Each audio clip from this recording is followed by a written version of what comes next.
ఒక సినిమాలోని ప్రధాన నటులు మరియు నటీమణులు సాధారణ ప్రజలకు నిజ జీవితంలో హీరోలు మరియు హీరోయిన్లుగా ఎందుకు కనిపిస్తారు?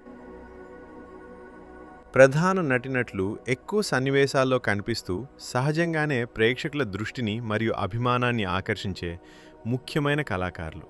ప్రజలు సినిమా చూస్తున్నప్పుడు ఆ నిజమైన వ్యక్తి కంటే వారు పోషిస్తున్న పాత్రతోనే ఎక్కువగా భావోద్వేగ బంధాన్ని ఏర్పరచుకుంటారు. కాలక్రమేణా ఆ నటుణ్ణి వారు పోషించిన వీరోచిత పాత్రతోనే మన మెదడు గుర్తించడం ప్రారంభిస్తుంది. నటీనటులు కథకు ప్రాణం పోసి సినిమా విజయానికి, కొన్నిసార్లు అది బ్లాక్ బస్టర్గా మారడానికి కూడా దోహదపడతారు. కాబట్టి ప్రేక్షకులు వారి నటనను మెచ్చుకుంటారు.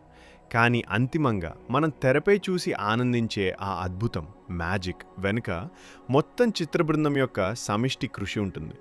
నిజానికి కథను తీర్చిదిద్ది దానికి ప్రాణం పోయడానికి తెర వెనుక కృషి చేసే దర్శకులు, రచయితలు, సంగీత దర్శకులు, గీత రచయితలు మరియు ఇతర సృజనాత్మక నిపుణులే సినిమాకు అసలైన హీరో.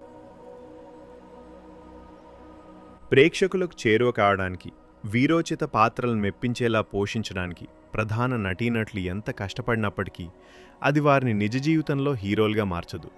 ప్రజలు ఆ పాత్రలు సృష్టించే భావోద్వేగాలు, విలువలు మరియు స్ఫూర్తిని చూసి అభిమానిస్తారు తప్ప ఆ నటులు కాదు. ఇది ప్రధాన నటులు లేదా నటీమణుల అభిమానులుగా కాకుండా నిజమైన సినిమా ప్రేమికులుగా మనల్ని మనం చూడడం మంచిదని భావించాలి.